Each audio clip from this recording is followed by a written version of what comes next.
Electrochemical series में तत्वों को अपचयन विभव के बढ़ते क्रम में रखा गया है। दोबारा सुने, इलेक्ट्रोकेमिकल सीरीज में तत्वों को अपचयन विभव, और अपचयन विभव कौन सा? Standard reduction potential, standard reduction potential, मानक अपचयन विभव, मानक अपचयन विभव के बढ़ते क्रम में रखा गया है। यानी कि सबसे कम अपचयन विभव से शुरू किया और ऊपर से नीचे जाने पर अपचयन विभव धीरे धीरे धीरे धीरे बढ़ रहा है। और ये देखो अपचयन विभव धीरे धीरे बढ़ते बढ़ते बढ़ते बढ़ते शून्य हो गया। देखो अपचयन विभव धीरे धीरे बढ़ते बढ़ते शून्य हो गया। इसका मतलब शून्य से भी कम चीज है तो वो चीज क्या होगी? ऋणात्मक। तो सबसे कम अपचयन विभव लिथियम का होता है, यानी कि ज्यादा कोई ऋणात्मक है तो इसका मतलब है उसका अपचयन विभव कम है, ये मान कम है। तो सबसे कम अपचयन विभव किसका होता है? लिथियम का। और लिथियम का अपचयन विभव कितना होता है? -3.05 वोल्ट। ये स्टैंडर्ड कंडीशन में है। स्टैंडर्ड कंडीशन होती है ताप रखा जाए 25 डिग्री सेंटीग्रेड। ताप कितना होना चाहिए? 25 डिग्री सेंटीग्रेड। और दाब होना चाहिए 1 एटमॉस्फेयर। दाब होना चाहिए 1 एटमॉस्फेयर। और सांद्रता कितनी होनी चाहिए? 1 एम। 1 एम का अर्थ 1 मोलरता, मोलिरिटी। तो मानक स्थिति में लिथियम का जो अपचयन विभव आता है वो आता है -3.05। ये लिथियम का सबसे कम अपचयन विभव होता है। और ऊपर से नीचे जाने पर अपचयन विभव के मान में लगातार वृद्धि होती है। और अपचयन विभव बढ़ते बढ़ते हाइड्रोजन का अपचयन विभव 0 हो जाता है। और नीचे जाएंगे तो अपचयन विभव अब किस में आएगा? प्लस में आएगा। अब ये जो बाकी तत्व है ये हाइड्रोजन से नीचे है, तो और नीचे लिखने के लिए जगह नहीं है, लेकिन आप एक पेज में बनाना। तो हाइड्रोजन से नीचे कौन से आते हैं? तो इस प्रकार के ये तत्व हैं, कॉपर है, चांदी है, सोना है। तो सबसे पहले तो अपने ये इलेक्ट्रोकेमिकल सीरीज याद होनी चाहिए। इलेक्ट्रोकेमिकल सीरीज याद करने के पश्चात अपने बहुत से क्वेश्चनों के उत्तर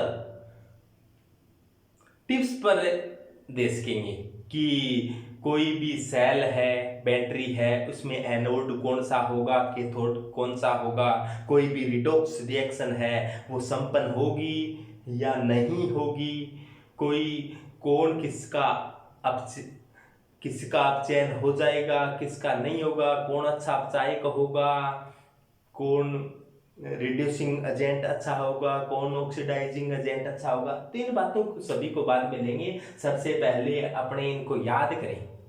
तो देखो, याद करने के लिए यहां से चलेंगे, बहुत ही सुंदर तरीके से, बहुत ही सरल भाषा में अपने याद कर सकते हैं इनको कि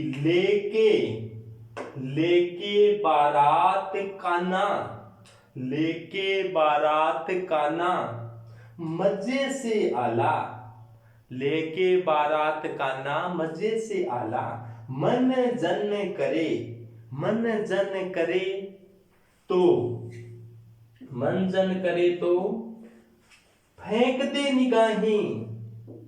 निगाहें सुंदरी प्यार भरी।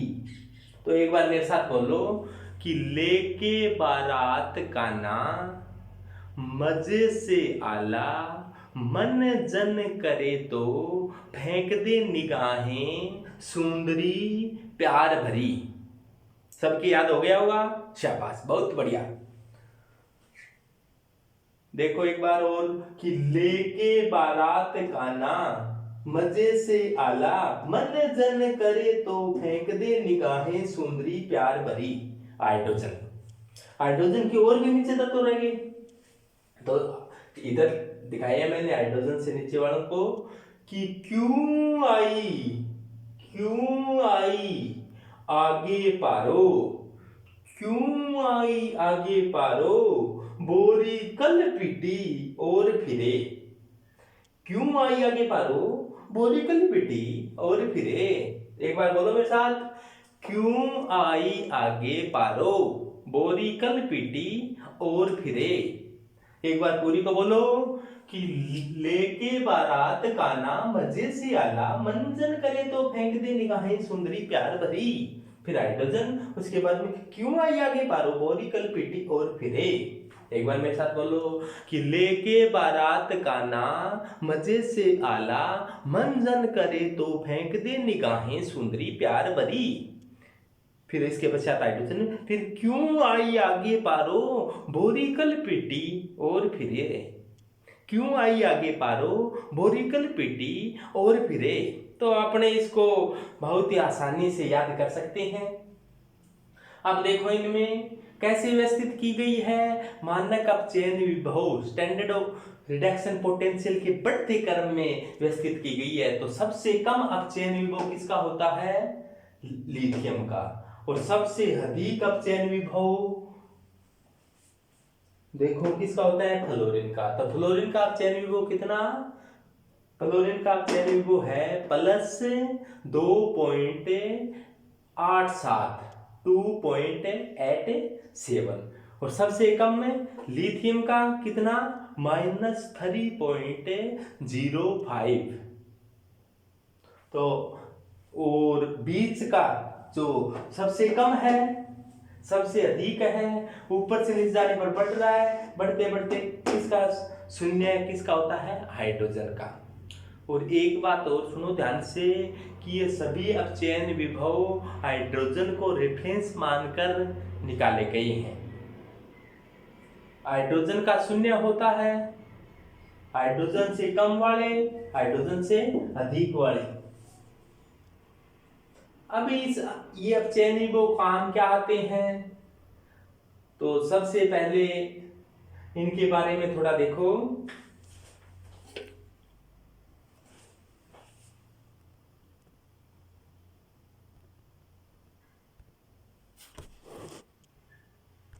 एक बार ऐसा काम करो कि ये जो बोर्ड पर दिखाई दे रहा है, इन याद करने का स्क्रीनशॉट ले लो। स्क्रीनशॉट ले लोगे तो उसके पश्चात आप एक अपनी कॉपी के अंदर उतार लेना। तो एक बार आप लिख कर देख लोगे ना, तो मेरा वादा है कि आप इस जीवन में तो भूलोगे नहीं, और मरने के बाद में तो किसको क्या याद रहता है भाई।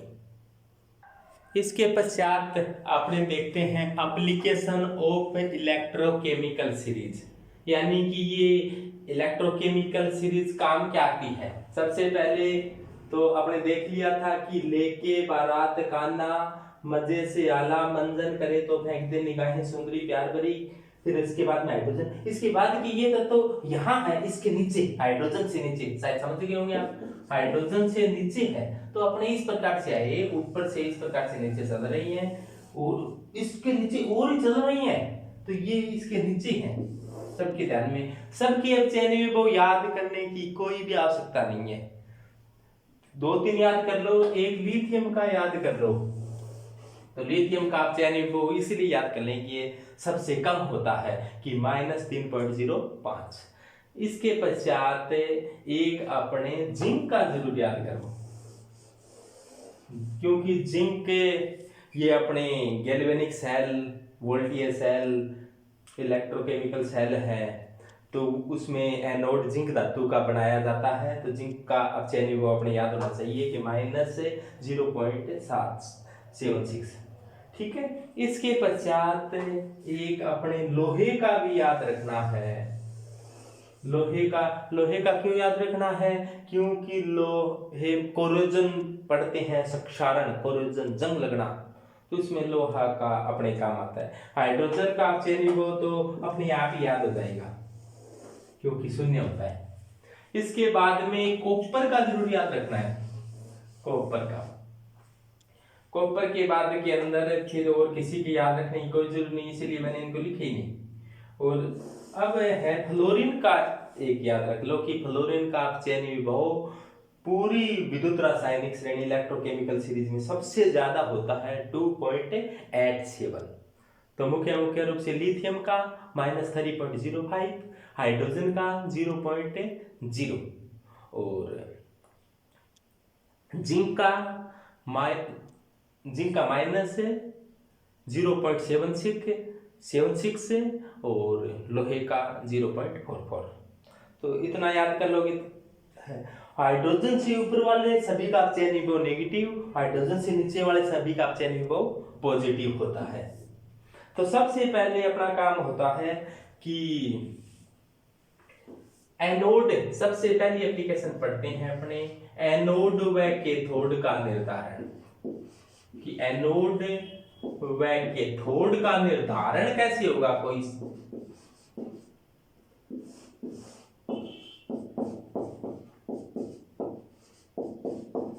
एनोड व कैथोड का निर्धारण, तो एनोड व कैथोड अब अपने पढ़ते हैं कि एनोड कौन सा होता है, कैथोड कौन सा होता है। पहले थोड़ा सा अपने सेल के बारे में सभी ने पढ़ा है, तो थोड़ा सा गौर कर लेते हैं कि कोई भी सेल होता है उसमें दो इलेक्ट्रोड होते हैं, एक एनोड होता है, एक कैथोड होता है। एनोड पर सदैव ऑक्सीडेशन होता है, कैथोड पर सदैव रिडक्शन होता है। छोटी कक्षाओं में बच्चे इस प्रकार से याद कर लेते हैं कि एनोड प्लस वाला होता है, कैथोड माइनस वाला होता है। वो बिल्कुल ही गलत बात है। एनोड प्लस वाला भी हो सकता है, माइनस वाला भी हो सकता है। यानी कि इलेक्ट्रोकेमिकल सेल में एनोड माइनस वाला होता है और विद्युत अपघटनी सेल में, इलेक्ट्रोलाइटिक सेल में एनोड है वो प्लस वाला होता है। तो एनोड होता क्या है? एनोड वह इलेक्ट्रोड होता है जिस पर ऑक्सीडेशन होता है। जैसे अपने गैल्वेनिक सेल में एनोड जिंक का बनाया जाता है, ZnSO4 सॉल्यूशन में इसको डुबो कर रखा जाता है, और कॉपर का कैथोड बनाया जाता है और कॉपर सल्फेट में इसको डुबो कर रखा जाता है। इनको आपस में जोड़ने के लिए आपको पता है साल्ट ब्रिज, लवण सेतु लगाया जाता है। इस पर विस्तार से हमने बाद में चर्चा करेंगे। इसको एक तार से जोड़ दिया जाता है, यहाँ पर कोई प्रतिरोध वगैरह लगाना चाहिए बीच में लगा दिया जाता है, कोई कुंजी बटन वगैरह लगाना चाहिए तो लगा दिया जाता है। तो इस प्रकार से है। तो एनोड के बारे में, एनोड किस साइड में रखा जाता है? हमेशा लेफ्ट साइड में। एनोड को तो एक इस प्रकार से याद करो, एलोन से। एलोन से कैसे याद करोगे कि एनोड होता है ना, एनोड को हमेशा किधर साइड में रखा जाता है? वही लेफ्ट साइड में। एनोड को हमेशा लेफ्ट साइड में रखा जाता है। और एनोड पर हमेशा कौन सी घटना घटती है? ऑक्सीडेशन। एनोड पर कौन सी घटना घटती है? सदैव ऑक्सीडेशन। और यदि ये गैल्वेनिक सेल या इलेक्ट्रोकेमिकल सेल है तो इस पर चार्ज कैसा होगा? नेगेटिव चार्ज होगा। तो एनोड के लिए ये ध्यान रखना कि एनोड है, एलोन से ध्यान रखना, एलोन यानी कि एनोड है वो लेफ्ट साइड में रखा जाता है, लेफ्ट साइड में है। इस पर ऑक्सीडेशन होता है। ऑक्सीडेशन क्या होता है आप सभी जानते हैं। ऑक्सीडेशन में इलेक्ट्रॉन त्यागे जाते हैं, या ऑक्सीडेशन में ऑक्सीजन के साथ क्रिया होती है, या ऑक्सीडेशन में अधिक विद्युत ऋणी के साथ क्रिया होती है, या ऑक्सीडेशन में अधिक विद्युत धनी तत्व बाहर निकलता है। ये सभी बातें आती रहेगी बीच बीच में। और इस पर चार्ज कैसा है? नेगेटिव। तो ये एनोड है, ये कैथोड है। आपको दो धातु दे दिए जाएं और आपको ये बताना हो कि एनोड कौन सा होगा, कैथोड कौन सा होगा। जैसे इसमें अपने को तो ये पता होता है कि जिंक वाला एनोड, कॉपर वाला कैथोड। तो इन दोनों को यहाँ पर विचार करें। जिंक कहाँ से है? ये रहा जिंक, सबको दिखाई दिया, ये रहा। इसका अपचयन विभव क्या है? -0.76। तो इसका अपचयन विभव है -0.76। और कॉपर कहाँ है? ये रहा। ऊपर से चले, ऊपर तो जिंक आ गया, जिंक के बाद के अंदर अभी कॉपर मिला नहीं है। हाइड्रोजन से भी नीचे, ये तो पेज समाप्त हो गया अपना। हाइड्रोजन से भी और नीचे चले तो ये आया, तो विद्युत रासायनिक श्रेणी में दो तत्वों की बात करें तो ऊपर कौन है, जिंक, नीचे कौन है, कॉपर। तो विद्युत रासायनिक श्रेणी में ऊपर वाला एनोड और नीचे वाला कैथोड। तो विद्युत रासायनिक श्रेणी में एनोड कौन सा, ऊपर वाला, कैथोड कौन सा, नीचे वाला। ये तो एक बार ध्यान रखने के लिए बात है, एग्जाम में पूछा जाएगा ऊपर नीचे वाला तो बोलेंगे नहीं वो, तो आपको ऐसे पूछेंगे कि दो धातु देखकर ये पूछा जा सकता है कि एनोड कौन सा होगा, कैथोड कौन सा होगा। तो आप वो बताओगे, विद्युत रासायनिक श्रेणी में आइडिया पड़ जाएगा ये याद करने के तरीके के आधार पर। जो ऊपर आ गया, जो पहले आ गया वही एनोड, और जो बाद में आया वो कैथोड। या ऐसे कहें तो जिनका अपचयन विभव कम है वो एनोड, जिनका अपचयन विभव अधिक है वो कैथोड है। यानी कि जिनका रिडक्शन पोटेंशियल कम होगा वो हमेशा एनोड की भांति व्यवहार करेगा, और जिसका रिडक्शन पोटेंशियल अधिक होगा वो कैथोड की भांति व्यवहार करेगा। क्यों करेगा ये भी देखो, क्योंकि विद्युत रासायनिक श्रेणी में ऊपर से नीचे जाने पर, विद्युत रासायनिक श्रेणी में ऊपर से नीचे जाने पर इलेक्ट्रॉन दान देने की क्षमता कम होती जाती है। विद्युत रासायनिक श्रेणी में यानी कि इलेक्ट्रोकेमिकल सीरीज में टॉप से बॉटम की ओर जाने पर इलेक्ट्रॉनों को त्यागने की क्षमता यानी कि इलेक्ट्रॉनों को दान देने की क्षमता कम होती जाती है। तो ऊपर वाले किसकी बात, ऊपर वाले सबसे ज्यादा दान करते हैं और नीचे वाले दान कम करते हैं, यानी कि ग्रहण करना शुरू कर देते हैं। तो फ्लोरीन है वो कभी भी आपको फ्लोरीन इलेक्ट्रॉन दान देता हुआ मिलेगा ही नहीं, फ्लोरीन तो दान करता ही नहीं। कि दान किसको करें, जो इससे भी अधिक अपचयन विभव वाला हो और इससे भी अधिक अपचयन विभव वाला कोई भी इलामेंट नहीं है। हो सकता है कोई यौगिक वगैरह तो बढ़ाया जा सकता है, लेकिन कोई भी इलामेंट नहीं है तो ये किसी को दान करता नहीं है। तो आपने देखा होगा कि सभी अभिक्रियाओं में फ्लोरीन इलेक्ट्रॉन ग्रहण करता हुआ दिखाई देगा, इलेक्ट्रॉन लेता हुआ दिखाई देगा, लेकिन इलेक्ट्रॉन दान करता हुआ कभी आपको दिखाई नहीं देगा। और लिथियम हमेशा ही इलेक्ट्रॉन दान करने की प्रवृत्ति रखेगा। तो लिथियम की इलेक्ट्रॉन दान करने की क्षमता पूरी आवर्त सारणी में सर्वाधिक होती है। अब आप कहोगे भी, नाम आपके याद आ रहा होगा कि सीजियम जी, सीजियम सबसे ज्यादा इलेक्ट्रॉन दान तो सीजियम करता है, लिथियम कहाँ से करने लग गया। तो सीजियम, ये बात सभी की सभी बातें विलीन अवस्था में है, इलेक्ट्रोकेमिकल सीरीज है वो सभी बातें किस में करता है, विलीन अवस्था में। विलीन अवस्था में लिथियम और सीजियम की बात करेंगे तो सबसे ज्यादा इलेक्ट्रॉन दान कौन करेगा, विलीन अवस्था में लिथियम। सीजियम इतना इलेक्ट्रॉन दान नहीं करेगा क्योंकि इसकी हाइड्रेशन एनर्जी जल योजन ऊर्जा ज्यादा होती है, इसकी जल योजन ऊर्जा कम होती है। क्योंकि जल योजन ऊर्जा ज्यादा होने के कारण लिथियम आकार में बड़ा हो जाता है।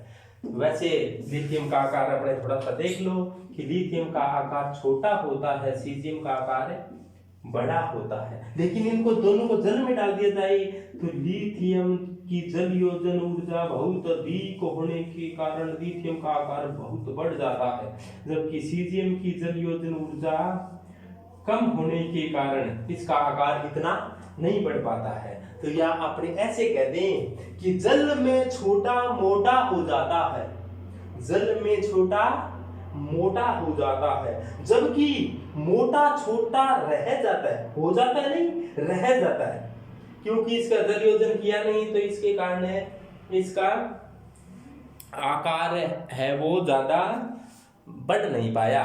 तो जल में छोटा मोटा हो जाता है जबकि मोटा छोटा रह जाता है। कुल मिलाकर ये हुआ कि एनोड होता है वो ऊपर वाला होता है जबकि कैथोड होता है वो नीचे वाला होता है। तो अपने बात की कि एनोड है वो हमेशा लेफ्ट साइड में होता है, इस पर ऑक्सीडेशन की घटना घटती है। और कैथोड है वो हमेशा अपने राइट साइड में लिखते हैं और उस पर रिडक्शन होता है। आपको दो तत्व दे दिया जाए, एक जैसे आपको कह दिया जाए कोई मैग्नीशियम है और एक आपको कह दिया जाए कि पीबी है, ये दो दे दिया जाए, आपसे पूछ लिया जाए कि एनोड कौन सा होगा, कैथोड कौन सा होगा। तो इसमें देख लो मैग्नीशियम है, पीबी देखो कहां सी है, जो पहले आ गया वो एनोड और जो बाद में आएगा वो कैथोड। तो देखो मैग्नीशियम ऊपर आ गया ना, इसका मतलब ये किसकी बातें व्यवहार करेगा, बोलो बोलो बताओ, ये किसकी बातें व्यवहार करेगा, एनोड की बातें, और फिर ये किसकी बातें व्यवहार करेगा, कैथोड की बातें। यानी कि ये इलेक्ट्रॉन देगा, ये इलेक्ट्रॉन लेगा, इसका ऑक्सीडेशन होगा, इसका रिडक्शन होगा। आगे बात ध्यान में, तो सबसे पहला काम है कि एनोड व कैथोड का निर्धारण कैसे होगा। तो आप समझ गए होंगे कि एनोड व कैथोड का निर्धारण करना बहुत ही सरल काम है। आप निर्धारण कर सकते हैं कि जिनका अपचयन विभव कम है वो एनोड, जिसका अपचयन विभव अधिक है वो कैथोड होगा। इसके बाद में अगला देखते हैं ओक्सीकारक व अपचायक क्षमता। अपने दूसरा प्रयोग पढ़ते हैं ओक्सीकारक व अपचायक क्षमता। सबसे पहले बात करते हैं ओक्सीकारक क्षमता। ओक्सीकारक क्या होते हैं, वे पदार्थ या वे तत्व जो दूसरों का ऑक्सीकरण कर देते हैं ओक्सीकारक कहलाते हैं। जैसे देखो इनमें कंफ्यूजन रहता है, अपने कहीं भला आदमी किसे कहेंगे, जो दूसरों का भला कर दे। तो ऑक्सीकारक किसे कहेंगे, जो दूसरों का ऑक्सीकरण कर दे। अपचायक किसे कहेंगे, जो दूसरों का अपचयन कर दे। दोबारा सुनो, भला किसे कहेंगे, भला आदमी, बढ़िया वाला आदमी, तो उसे कहेंगे जो दूसरों का भला करे, दूसरों का बढ़िया काम करे।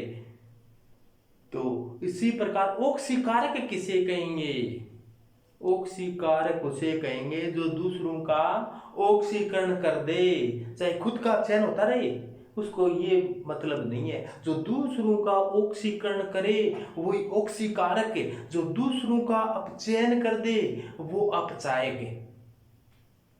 अब देखो किसी का ऑक्सीकरण, मान लो कि लिथियम है, लिथियम का ऑक्सीकरण हो रहा है, लिथियम का ऑक्सीकरण होगा तो लिथियम है वो इलेक्ट्रॉन त्यागेगा,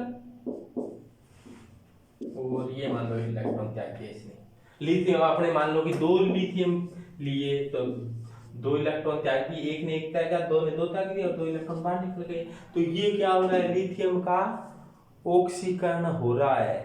तो लिथियम का तो ऑक्सीकरण हो रहा है, किसी ने लिथियम का ऑक्सीकरण करवाया होगा तभी तो ऑक्सीकरण हुआ है। तो लिथियम का जिसने भी ऑक्सीकरण करवाया है वो क्या है, ऑक्सीकारक है। जैसे मान लो कि अपने यहाँ पर करवाने वाला मान लो कि फ्लोरीन है, तो फ्लोरीन ने इसकी इलेक्ट्रॉन निकाले होंगे तभी तो इसने इलेक्ट्रॉन दान किए हैं। तो फ्लोरीन ने मान लो कि इसके दो इलेक्ट्रॉन निकाल लिए और दोनों इलेक्ट्रॉन ग्रहण कर लिए, तो ये दो इलेक्ट्रॉन फ्लोरीन ग्रहण कर लेते, क्या बढ़ जाएगा भाई, 2Fa-। तो देखो लिथियम ने इलेक्ट्रॉन त्यागे, इलेक्ट्रॉन क्या किया है, इलेक्ट्रॉन डोनेट किया है। इलेक्ट्रॉन दान देना क्या कहलाता है, इलेक्ट्रॉनों को दान देने की घटना को ही, इलेक्ट्रॉन त्यागने की घटना को ही ऑक्सीडेशन कहते हैं। तो ये क्या हुआ यहाँ पर, ऑक्सीडेशन। लेकिन फ्लोरीन ने इलेक्ट्रॉन क्या किया है, ग्रहण किए हैं, तो फ्लोरीन का क्या हुआ है, रिडक्शन। लेकिन अपने तो ऑक्सीकारक क्षमता, ऑक्सीडाइजिंग पावर की बात कर रही हैं, ऑक्सीकारक क्षमता। अब देखो लिथियम ने इलेक्ट्रॉन त्यागे तो लिथियम का ऑक्सीडेशन हुआ, तो ये लिथियम का ऑक्सीडेशन करवाने वाला कौन है, कोई किसी का नहीं करवाएगा तो कैसे होगा। तो लिथियम ने इलेक्ट्रॉन त्यागे तो लिथियम का ऑक्सीकरण हुआ, और ऑक्सीकरण करवाने वाला कौन है, फ्लोरीन। तो फ्लोरीन क्या हुआ, ऑक्सीकारक। ऑक्सीकारक क्या होते हैं, जो दूसरों का ऑक्सीकरण करवा दे वो ऑक्सीकारक, जो दूसरों का अपचयन करवा दे वो अपचायक। भला आदमी जो दूसरों का भला कर दे, भला आदमी, ऑक्सीकारक जो दूसरों का ऑक्सीकरण कर दे, अपचायक जो दूसरों का अपचयन कर दे। आगे बात में, तो ये ऑक्सीडाइजिंग एजेंट हुआ। ऑक्सीडाइजिंग एजेंट कौन हुआ? फ्लोरीन। क्यों? क्योंकि लिथियम का ऑक्सीडेशन किया इसने, तो फ्लोरीन ऑक्सीडाइजिंग एजेंट है। अब देखो, अब फ्लोरीन से ज्यादा कोई इलेक्ट्रॉन बाहर निकालने की क्षमता रखता है क्या? ऊपर से नीचे जाने पर इलेक्ट्रॉन दान देने की क्षमता लगातार कम होती है, लेकिन इलेक्ट्रॉन ग्रहण करने की क्षमता लगातार बढ़ती है। तो इलेक्ट्रॉन, लिथियम सबसे ज्यादा इलेक्ट्रॉन दान देना चाहता है, बता दिया सॉल्यूशन स्टेज में, विलीन अवस्था में। और फ्लोरीन सबसे ज्यादा इलेक्ट्रॉन ग्रहण करना चाहता है विलीन अवस्था में। तो ये फ्लोरीन से ज्यादा कोई इलेक्ट्रॉन ग्रहण कर सकता है क्या? नहीं। लिथियम से ज्यादा कोई इलेक्ट्रॉन दान कर सकता है क्या विलीन अवस्था में? नहीं। लिथियम सबसे ज्यादा इलेक्ट्रॉन दान करने वाला, वह फ्लोरीन सबसे ज्यादा इलेक्ट्रॉन ग्रहण करने की क्षमता रखने वाला है। तो फ्लोरीन है वो दुनिया का सबसे प्रबल ऑक्सीकारक है। दुनिया का सबसे प्रबलतम ऑक्सीकारक पूछ लिया जाए आपसे, तो आप फटाफट क्या उत्तर दोगे? कि फ्लोरीन। क्यों? क्योंकि फ्लोरीन की इलेक्ट्रॉन ग्रहण करने की क्षमता सबसे ज्यादा होती है। इलेक्ट्रॉन ग्रहण करने की क्षमता ज्यादा है, तो ये इसको कहेगा भी तुम इलेक्ट्रॉन दान कर रहे ताकि मैं इलेक्ट्रॉन ग्रहण करूं, क्योंकि इसकी नेचर क्या है? इलेक्ट्रॉन ग्रहण करने की। तो ये इसको कहेगा फिर तुम इलेक्ट्रॉन दान दे दे ताकि मैं इलेक्ट्रॉन ग्रहण कर लूं। तो ये इसको इलेक्ट्रॉन दान करने पड़े। तो ये करवाया किसने है काम? फ्लोरीन ने। तो लिथियम का ऑक्सीकरण हो गया, और लिथियम का ऑक्सीकरण करवाने वाला कौन है? फ्लोरीन। तो फ्लोरीन क्या हुआ? ऑक्सीकारक है, क्योंकि फ्लोरीन ने क्या करा दिया? इसका ऑक्सीकरण करवा दिया। तो ऑक्सीकारक क्या होते हैं? जो दूसरों का ऑक्सीकरण करवा देते हैं। तो ऊपर से नीचे जाने पर ऑक्सीकारक क्षमता बढ़ती जाती है। तो ऑक्सीकारक क्षमता की बात करें अपने, वो समानुपाती किसकी होगी? अपचयन विभव की। अपचयन विभव से ज्यादा, फ्लोरीन का सबसे ज्यादा अपचयन विभव है, इसका मतलब इसकी ऑक्सीकारक क्षमता ज्यादा है। यानी कि अपचयन विभव जैसे जैसे बढ़ता जाएगा, ये स्टैंडर्ड रिडक्शन पोटेंशियल जैसे जैसे बढ़ता जाएगा, वैसे वैसे ऑक्सीडाइजिंग नेचर भी बढ़ती जाएगी। तो दुनिया का सबसे प्रबलतम ऑक्सीकारक कौन है? फ्लोरीन। और फ्लोरीन का अपचयन विभव सबसे ज्यादा, तो ऑक्सीकारक क्षमता समानुपाती अपचयन विभव।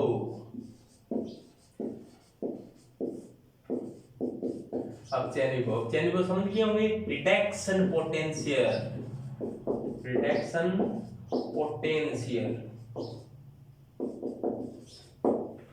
आगे बात में, तो ये तो ऑक्सीकारक क्षमता। एक एग्जांपल भी आपके ध्यान है तो फिर तो पता ही नहीं कितने एग्जांपल आप कर सकते हो। इसके बाद बात करते हैं अपचायक क्षमता। अपचायक क्षमता क्या होती है? अपचायक क्या होते हैं? जो दूसरों का अपचयन कर दे, वही अपचायक। मान लो कि फ्लोरीन है, वो इलेक्ट्रॉन ग्रहण कर रहा है। ये रहा फ्लोरीन। फ्लोरीन की आप जानते हो नेचर, इलेक्ट्रॉन त्यागने की होती है, ग्रहण करने की, इलेक्ट्रॉन त्यागने की, सॉरी इलेक्ट्रॉन ग्रहण करने की। तो ये मान लो फ्लोरीन है, ये बेचारा इलेक्ट्रॉन ग्रहण कर रहा है, 2 इलेक्ट्रॉन ग्रहण कर रहा है। अब देखो 2 इलेक्ट्रॉन ग्रहण करने के पश्चात बताओ ये क्या किस में बदल जाएगा? F- में। तो ये बताओ ये ऑक्सीकरण है या अपचयन है? तो आप जानते हो इलेक्ट्रॉन दान देना तो ऑक्सीकरण है, जबकि इलेक्ट्रॉन को ग्रहण करना क्या है? अपचयन। तो फ्लोरीन का बताओ क्या हुआ है? ऑक्सीकरण हुआ है, अपचयन है? ये अपचयन हुआ है, अपचयन हुआ है। अपचयन का मतलब ये यहाँ पर रिडक्शन हुआ है। अपचयन का मतलब यहाँ पर क्या हो गया? रिडक्शन हो गया। अब यहाँ पर रिडक्शन किसी ने करवाया होगा, वो क्या हो जाएगा? रिड्यूसिंग एजेंट, यानी कि अपचायक। अपचायक क्या होते हैं? जो दूसरों का अपचयन करवा देते हैं। इसका अपचयन हो रहा है, किसी ने तो करवाया होगा। ये इलेक्ट्रॉन ग्रहण कर रहा है, तो ग्रहण करने के लिए किसी ने इलेक्ट्रॉन दान दिए होंगे। ये 2 इलेक्ट्रॉन आए कहां से? मान लो कि यहाँ पर था मैग्नीशियम था, यहाँ पर कौन था?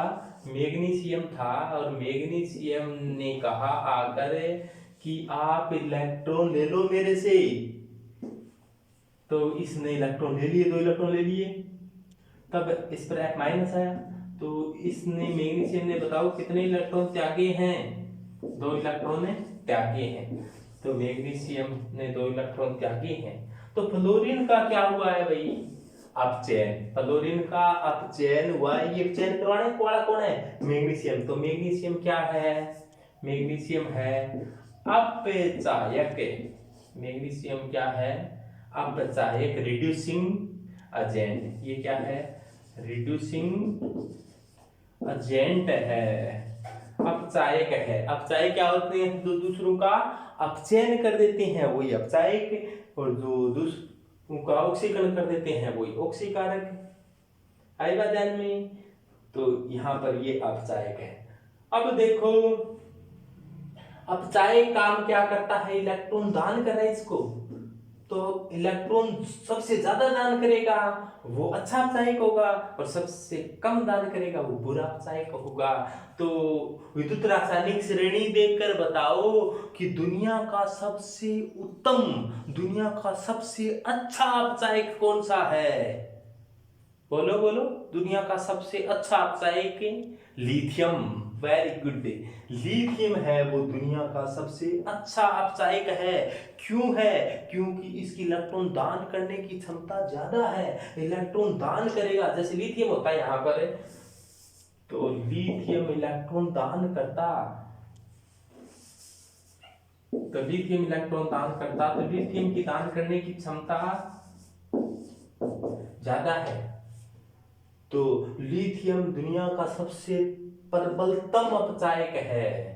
तो अपचायक कौन से होते हैं? जो आसानी से इलेक्ट्रॉन दान दे दे, और आसानी से इलेक्ट्रॉन दान तो सबसे ज्यादा लिथियम दे सकता है, उसके बाद में इसका नंबर आता है, उसके बाद में इसका नंबर आता है। ऊपर से नीचे जाने पर इलेक्ट्रॉन दान करने की क्षमता में लगातार कमी हो रही है, इलेक्ट्रॉन ग्रहण करने की क्षमता लगातार बढ़ रही है। तो ऊपर से नीचे जाने पर अपचायक क्षमता है वो कम हो रही है, और लिथियम दुनिया का सबसे प्रबलतम अपचायक है, और फ्लोरीन दुनिया का सबसे प्रबलतम ऑक्सीकारक है। लिथियम दुनिया का सबसे प्रबलतम अपचायक है, और नीचे जाने पर ऑक्सीकरण, नीचे जाने पर अपचायक क्षमता कम हो रही है। और दुनिया का सबसे न्यूनतम अपचायक कौन सा है? सबसे कम अपचायक है फ्लोरीन। सबसे प्रबलतम ऑक्सीकारक है, उल्टा कम है। आगे बात ध्यान में? तो इसके द्वारा अपने रिड्यूसिंग पावर आसानी से ज्ञात कर सकते हैं। इसके पश्चात बात करते हैं अपने धातुओं की क्रियाशीलता। तो ये एक सूत्र, रिड्यूसिंग पावर है वो अपचयन विभव से किस प्रकार से रिलेटेड है? तो 1/, रिडक्शन पोटेंशियल, यानी कि रिडक्शन पोटेंशियल कम होगा, उसकी रिड्यूसिंग पावर ज्यादा होगी। लिथियम सबसे प्रबलतम अपचायक है, तो इसका अपचयन विभव क्या है? सबसे कम है।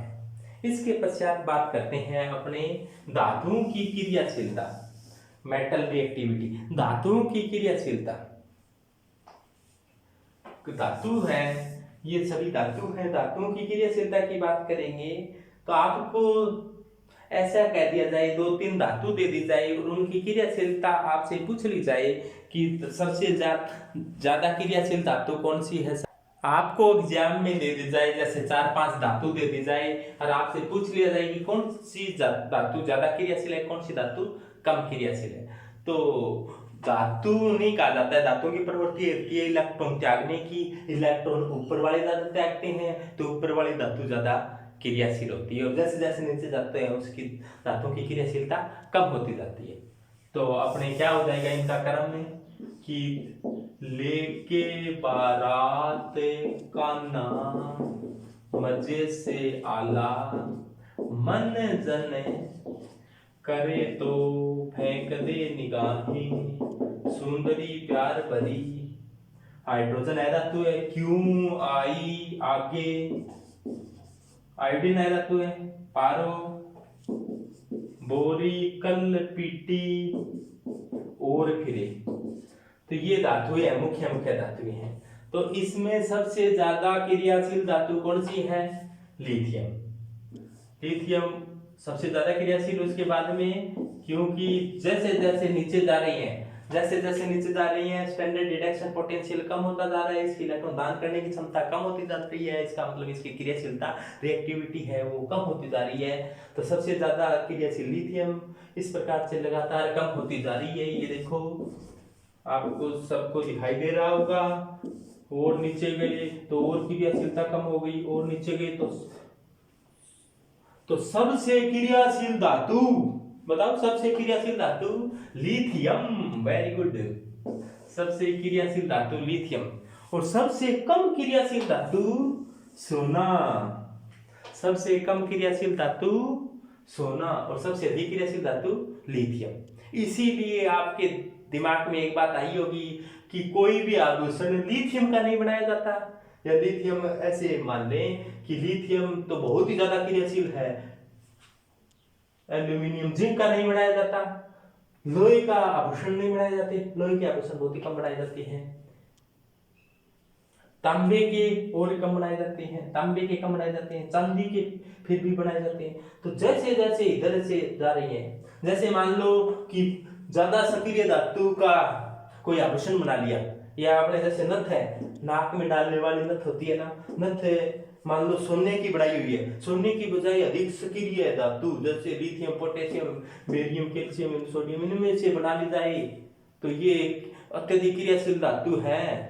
ये क्या कर लेगी, नाक के साथ है क्रिया कर लेगी। कान में कोई बड़ी बड़ी पहन रखी है, वो इन सक्रिय धातु की बना दी जाए तो कान के साथ क्या कर लेगी, क्रिया कर लेगी। अपने आभूषण पहन कर बाई चांस सब आभूषण पहन कर सोए थे और अपने को नींद आ गई, तो सुबह उठकर देखा नाक तो क्रिया कर गया, नाक है ही नहीं, सरपण खांसी हालत है, नाक के बगैर दिक्कत हो जाती है ना। इसी प्रकार कान है, कान क्रिया कर ले तो सुबह उठकर देखा कान ही नहीं है, कान बगैर हो गया तो चश्मा कहाँ लगाएंगे। ये देखो कान के बगैर चश्मा लगाना बड़ा मुश्किल काम हो जाता है। किसी के कान काट लिए जाए तो वो कान सुनता तो रहेगा लेकिन अंधा हो जाएगा, दिखाई नहीं देगा उसको। क्यों नहीं दिखाई देगा, चश्मा कहाँ लगाएगा, दिक्कत होगी ना।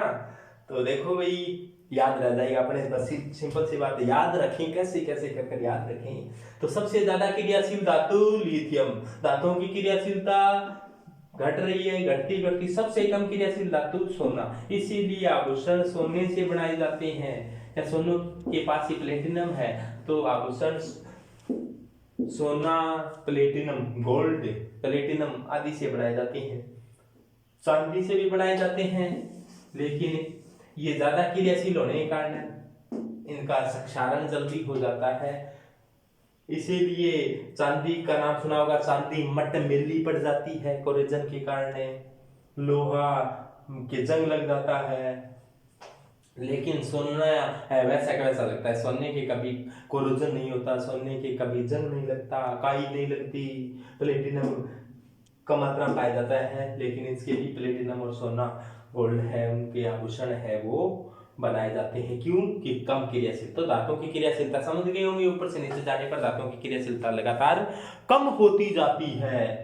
धातुओं की क्रियाशीलता कम हो रही है तो धातुओं की क्रियाशीलता क्या होगी, बढ़ेगी। मेटल की जगह रिएक्टिविटी ऑफ नॉन मेटल कह दें, अपने धातु कह दें, तो धातुओं की क्रियाशीलता क्या होगी। धातु कौन है, ये धातु है। देखो अपने इधर ध्यान दो कि धातुओं की क्रियाशीलता है वो लगातार बढ़ रही है। देखो पहले हाइड्रोजन था, हाइड्रोजन से ज्यादा क्रियाशील कौन है, आयोडीन। हाइड्रोजन से ज्यादा क्रियाशील कौन है, आयोडीन। अब की बार उल्टा हो गया मामला, क्योंकि धातु की क्रियाशीलता बढ़ती जाती है, धातुओं की क्रियाशीलता कम होती जाती है, जबकि धातुओं की क्रियाशीलता बढ़ती जाती है।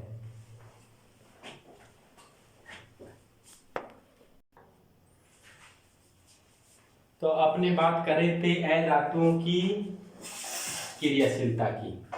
अब धातु में विद्युत रासायनिक श्रेणी तो इस प्रकार से है कि ये अपने याद कर ली कि लेके बारात काना मजे से आला मंजन करे तो फेंक दे निगाहें सुंदरी प्यार भरी, हाइड्रोजन क्यों आई आगे पारो बोरी कलपिटी और फिरे। दोबारा से देख लो कि लेके बारात काना मजे से आला मंजन करे तो फेंक दे निगाहें सुंदरी प्यार भरी, क्यों आई आगे पारो बोरी कलपिटी और फिरे। अब जानते हो आप धातु क्या होते हैं, धातु क्या होते हैं, इसके लिए मैंने आवर्त सारणी में एक टेढ़ी मेढ़ी रेखा बताई थी। बोले शिव जी ऐसी तेरी आत्मा, उसके बाईं तरफ धातु बताए थे, दाईं तरफ है अधातु बताए थे और इस रेखा के आसपास वाले उपधातु बताए थे। ये सभी बातें हो गई थी। अब देखो यहाँ पर अधातु नॉन मेटल कौन है? Hydrogen, iodine, bromine, chlorine, fluorine. अब ऊपर से नीचे जाने पर धातुओं की क्रियाशीलता कम होती है, मेटल की रिएक्टिविटी कम होती है, जबकि नॉन मेटल की रिएक्टिविटी बढ़ती है। तो हाइड्रोजन से ज्यादा क्रियाशील कौन होगा? आयोडीन, और आयोडीन से ज्यादा ब्रोमीन, ब्रोमीन से ज्यादा क्लोरीन, और क्लोरीन से ज्यादा फ्लोरीन, क्लोरीन से ज्यादा कौन होगा? फ्लोरीन। तो इस प्रकार से जैसे जैसे नीचे जाते हैं वैसे वैसे क्रियाशीलता बढ़ती जाती है। अब देखो, तो इस पर वही बात होगी, ये तो याद करने वाला तरीका बताया था आपको। फिर कल बाहर आई आत्मा, आंटी थी वो तो। अब यहां पर याद रख सकते हो आप, फिर कल बाहर आई हाइड्रोजन, फिर कल बाहर आई हाइड्रोजन, तो याद रह जाएगा फ्लोरीन है। ये आरपीएससी में पूछा गया, बहुत सरल सा क्वेश्चन लगता है आपको, आरपीएससी में पूछा जा चुका है। ये मैंने आरपीएससी दी थी, उसमें पूछा गया था, और उस आरपीएससी मेरी हाल राजस्थान में 3rd रैंक आई थी, राजेश लखेरा। आ गई बात ध्यान में? तो आप इस प्रकार से याद कर सकते हो, बहुत ही सरल काम है। एक बार 2 बार सुन लोगे तो आपके यहाँ का यहीं याद हो जाएगा, ये मेरा वादा है।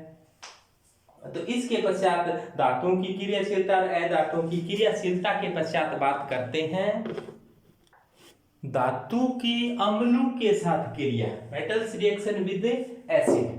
तो एसिड आप जानते हो कि hydrochloric acid, sulphuric acid, H2SO4। Acid अम्ल धातुओं के साथ क्रिया करेंगे कि नहीं करेंगे, इसका निर्धारण भी विद्युत रासायनिक श्रेणी के साथ हो जाता है। कमरे के ताप पर ज्यादा गर्म करने से तो क्रिया कर लेते हैं प्रत्येक के साथ ही, कमरे के ताप पर धातु के साथ अम्ल क्रिया करेंगे या नहीं करेंगे। तो अब देखो, हाइड्रोजन है, हाइड्रोजन से ऊपर वाले तो अम्लों के साथ क्रिया कर हाइड्रोजन गैस देंगे, और नीचे वाले धातु हाइड्रोजन अम्लों के साथ क्रिया नहीं करेंगे कमरे के ताप पर। जैसे देखो जिंक, बस आपने को इतना सा देखना कि हाइड्रोजन से ऊपर आता है कि नीचे आता है। ऊपर आता है तो क्रिया कर लेगा, नीचे आता है तो नहीं करेगा। यानी कि हाइड्रोजन का अपचयन विभव 0 होता है, अपचयन विभव जिनका भी ऋणात्मक होता है वो तो अम्लों के साथ क्रिया कर लेते हैं। जैसे देखो हाइड्रोजन रहा ये, और जिंक देखो, जिंक कहाँ है? ये रहा। तो जिंक का अपचयन विभव तो आपको बताया था माइनस में होता है, -0.76। तो ये माइनस में है तो ये इसके साथ क्रिया कर लेगा। तो जिंक की ऑक्सीडेशन, जिंक +2 दर्शाता है ना, तो ZnCl2 बन जाएगा। तो ले लो ये, और कौन सी गैस बाहर निकलेगी? बोलो, हाइड्रोजन। इसी प्रकार से जिंक यहाँ जाएगा, हाइड्रोजन को भगा देगा। कुल मिलाकर ऐसे ध्यान रखो, ऊपर वाले हाइड्रोजन को भगाकर उसकी जगह बैठ जाएंगे। तो जिंक आया, ZnSO4 बन गया, और हाइड्रोजन को कहा भी तुम भाग जा, Mg कहाँ है? ऊपर है हाइड्रोजन से, ये भी यहाँ आ जाएगा। हाइड्रोजन बाहर, तो MgSO4 + H2 Fe भी, बस इतना से ध्यान रखना हाइड्रोजन से ऊपर है क्या? हाँ ऊपर है तो क्रिया कर लेगा। तो क्या पड़ जाएगा? Fe+3 दर्शाता है, FeCl3 आ जाएगा, Cl -1 होता है, जानते हैं सभी। तो ये बन जाएगा हाइड्रोजन, और ये 3 हाइड्रोजन है तो 3/2 हाइड्रोजन गैस बाहर निकल जाएगी। अब देखो कॉपर CuCl2 बनेगा क्या? यस या नो? बताओ, बोलो। यस यस करने वाले हाथ ऊंचा करो, यस करने वाले शाबाश शाबाश। ये क्रिया करेगा क्या, देखो ऊपर है तो कर लेगा, नीचे है तो नहीं। हाइड्रोजन के एकदम नीचे बैठा है तो नो रिएक्शन, कोई क्रिया नहीं, नो रिएक्शन। कमरे के ताप पर ये ऊपर दोबारा आ गया, कोई क्रिया नहीं। Ag हाइड्रोजन से नीचे है, कोई क्रिया नहीं। सोना हाइड्रोजन से नीचे है, कोई क्रिया नहीं। Pt होता तो कोई भी एसिड होता, कोई क्रिया करता क्या ना, हाइड्रोजन से नीचे बैठे हैं वो क्रिया नहीं कर सकते। तो सीधी सी बात ध्यान में रखनी है कि हाइड्रोजन से ऊपर है वो तो क्रिया कर लेते हैं और हाइड्रोजन गैस बनाते हैं, हाइड्रोजन से नीचे है वो अम्ल क्रिया नहीं कर पाते। विद्युत रासायनिक श्रेणी यानी कि इलेक्ट्रोकेमिकल सीरीज धातुओं के निष्कर्षण में काम क्या आती है। धातुओं का निष्कर्षण का मतलब है जो प्रकृति के अंदर धातुएं हैं वो मुक्त अवस्था में बहुत ही कम पाई जाती है, एसिड के रूप में पाई जाती है। सबसे पहले खानों से खोद कर निकाला जाता है, उसको खनिज कहते हैं। खनिज, जिन खनिजों से धातु है वो सरलतापूर्वक व कम व्यय में प्राप्त हो सकती है उनको एसिड कहते हैं। एसिड से फिर धातुकर्म किया जाता है। धातुकर्म का मतलब एसिड को सबसे पहले बारीक पीसा जाता है, उसके बाद में एसिड का सांद्रण किया जाता है, उसके बाद में निस्तापन या भंजन किया जाता है, उसके बाद में प्रगलन किया जाता है, उसके बाद में धातु का अपचयन किया जाता है। धातु का अपचयन करने के बाद में फिर धातु का शुद्धिकरण किया जाता है। तो इस प्रकार से इस पूरी प्रक्रिया को धातुकर्म कहा जाता है। यानी कि परिभाषा के रूप में बोलूं मैं, एसिड से धातु प्राप्त करने की क्रमबद्ध प्रक्रिया को धातुकर्म कहते हैं, मेटलर्जी, धातुकर्म। अब मेटलर्जी के अंदर इलेक्ट्रोकेमिकल सीरीज विद्युत रासायनिक श्रेणी क्या काम आ रही है, अपने ये तो याद है ना, क्या पढ़ रही है, इलेक्ट्रोकेमिकल सीरीज पढ़ रही है, तो उसकी एप्लीकेशन पढ़ रही है। अगली एप्लीकेशन है धातुओं के निष्कर्षण में इलेक्ट्रोकेमिकल सीरीज काम क्या आती है। अब देखो विद्युत रासायनिक श्रेणी के आधार पर धातुओं की प्राप्ति कैसे की जा सकती है। जैसे देखो एक बात ध्यान रखना, ऊपर वाली हाइड्रोजन से ऊपर वाली धातुएं ज्यादा क्रियाशील है, हाइड्रोजन से नीचे वाली धातुएं कम क्रियाशील है। और ऊपर से नीचे आते हैं तो धातुओं की क्रियाशीलता में लगातार कमी आती है। सबसे ज्यादा क्रियाशील लिथियम है, सबसे कम क्रियाशील सोना है, क्योंकि फ्लोरीन तो धातु है, नॉन मेटल है। तो अब देखो जैसे मान लो आपने को चांदी प्राप्त करनी है, चांदी है वो बेयर की विधि, होल की विधि, सर्पेक्ट की विधि, ये कई विधियां पढ़ी होगी अपने।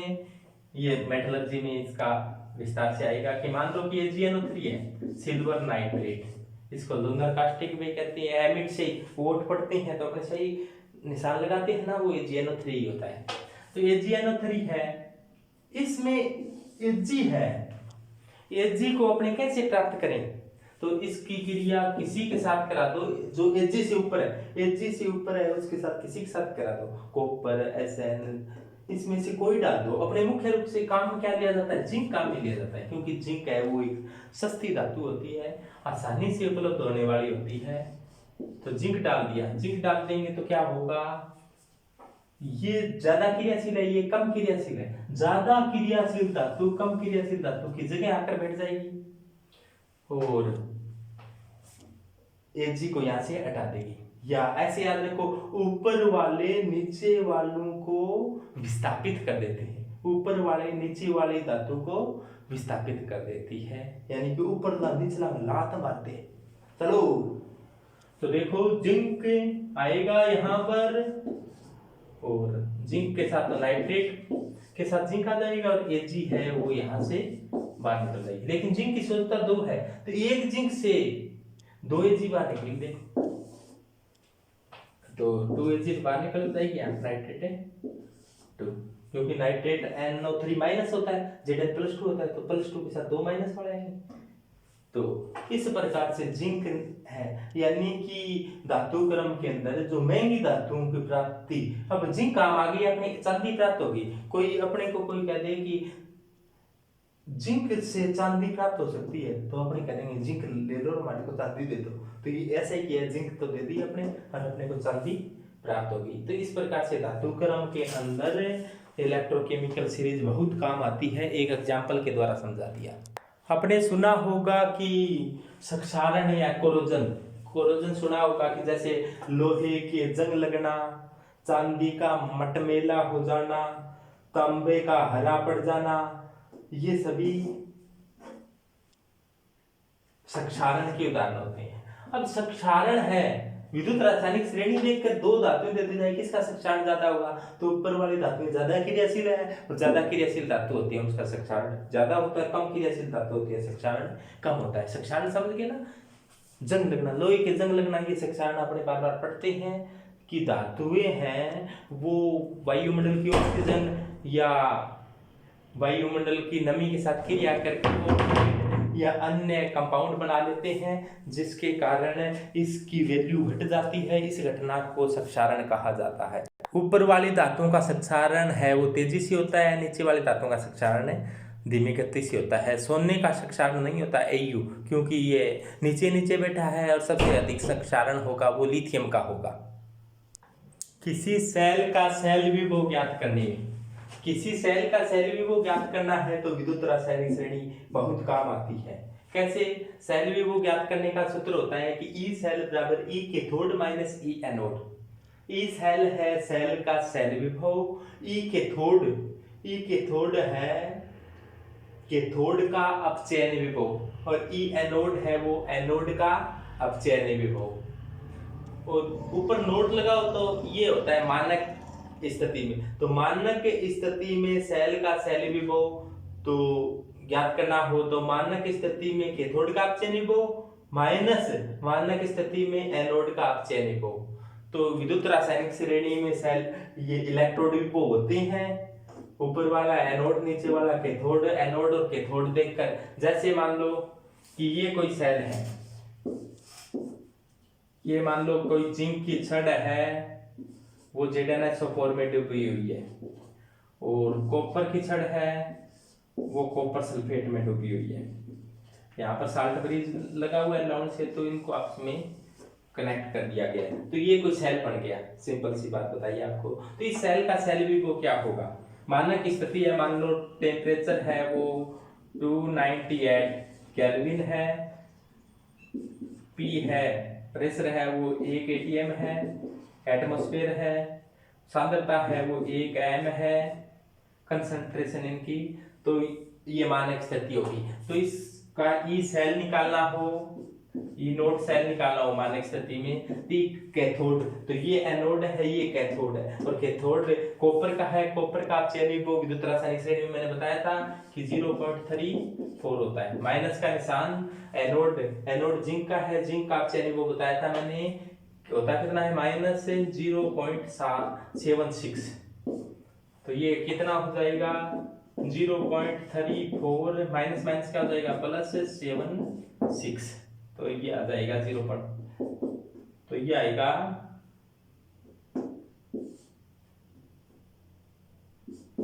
ये आ जाएगा 1.1 वोल्ट। ई सेल कितना आ जाएगा 1.1 वोल्ट। तो कोई भी दो धातु, अब किसी भी दो धातु का बना लें अपने Ct का, और मान लो कि आपको बना लिया आपने Ag का, तब इसका अपचयन वो क्या होगा, तो Ag वाले में से Ct वाला घटा दो, तो वो सेल, कोई भी सेल का यदि प्लस में आता है ना तो वो ही सेल माना जाएगा, माइनस में आता है तो वो सेल नहीं माना जाता है। यानी कि सेल बनेगा या नहीं बनेगा, तो ई नोड सेल निकाल कर देख लो, यदि ई सेल का मान पॉजिटिव आ जाए इसका मतलब वो सेल कार्य करेगा, और नेगेटिव आ जाए इसका मतलब वो सेल कार्य नहीं करेगा, या नेगेटिव आ जाए तो अपने ऐसे कर दें ये उल्टी दिशा में कार्य करेगा। तो उसके एनोड को कैथोड बना दो, कैथोड को एनोड बना दो, तो वो सेल कार्य करेगा। तो धन्यवाद, मैं राजेश कुमार लखेरा। तो आज अपने इलेक्ट्रोकेमिकल सीरीज पर ये अपना